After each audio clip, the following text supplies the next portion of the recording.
یہ اشعار علامہ اقبال کے مشہور فارسی مجموعہ کلام بال جبریل سے لیے گئے۔ ان اشعار میں اقبال نے انسان کی روحانی، فکری اور سماجی حالت پر گہری بات کی ہے، جو ہر دور میں مختلف شکلوں میں ظاہر ہوتی ہیں۔ آئیے ان اشعار کی مکمل تشریح کرتے ہیں۔ بدل کے بھیس پھراتے ہیں ہر زمانے میں، بدل کے بھیس پھراتے ہیں ہر زمانے میں، اگرچہ پیر ہے آدم جواں ہے لات و منات۔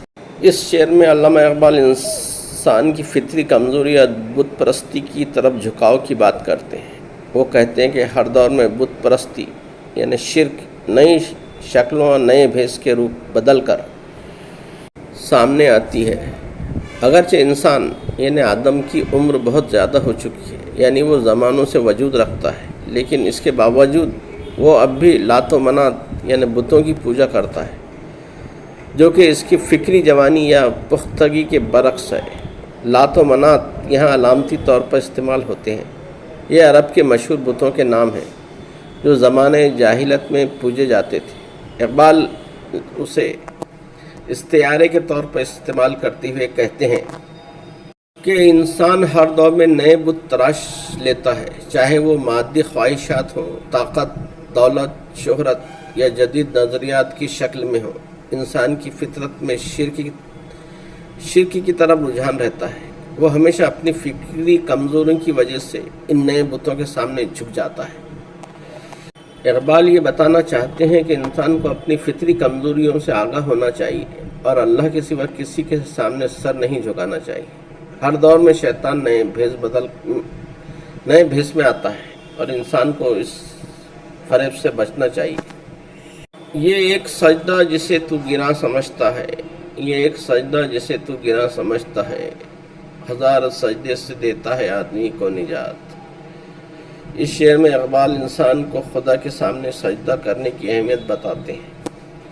وہ کہتے ہیں کہ یہ ایک سجدہ یعنی اللہ کی بندگی اور اس کے سامنے سر جھکانا جو انسان کو مشکل اور بھاری لگتا ہے، در حقیقت وہی سجدہ اسے ہر قسم کی غلامی اور بت پرستی سے نجات دلاتا ہے۔ یہ ایک سجدہ سے مراد اللہ کے سامنے مکمل سپردگی اور ایمان کی حالت ہے۔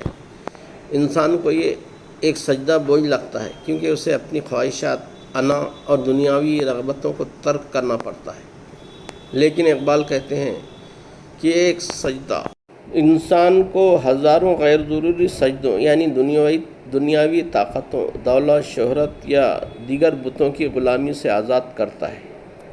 یہ سجدہ انسان کو روحانی آزادی اور عزت عطا کرتا ہے۔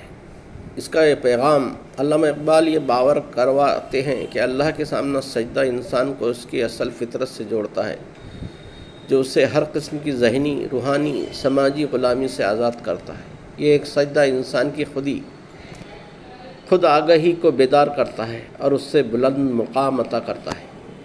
مجموعی پیغام دونوں اشعار مل کر انسان کی فکری اور روحانی جدوجہد کی طرف اشارہ کرتے ہیں۔ اقبال کہتے ہیں کہ انسان ہر دور میں نئے بتوں کی پوجا کرتا ہے، لیکن اسے اس فریب سے نکلنے کے لیے اللہ کے سامنے سجدہ کرنا چاہیے۔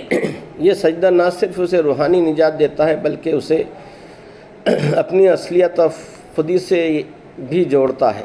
اقبال کا یہ پیغام آج کے دور میں بھی اتنا ہی اہم ہے جتنا ان زمانے میں تھا، لیکن آج بھی انسان مادی ترقی، ٹیکنالوجی یا دیگر نئے بتوں کی غلامی میں مبتلا ہے۔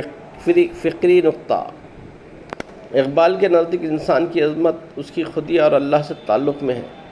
جب وہ اللہ کے سوا ہر چیز سے آزاد ہو جاتا ہے تب وہ اپنی اصل طاقت اور آزادی کو پا لیتا ہے۔ انداز گرچہ بہت شوق نہیں، شاید کہ کسی دل میں اتر آئے میری بات۔ ویڈیو پسند آئے تو لائک، شیئر اور سبسکرائب کریں۔ سننے کا بے حد شکریہ۔ ملتے ہیں اگلی ویڈیو میں، تب تک کے لیے اجازت دیجیے۔ خدا حافظ۔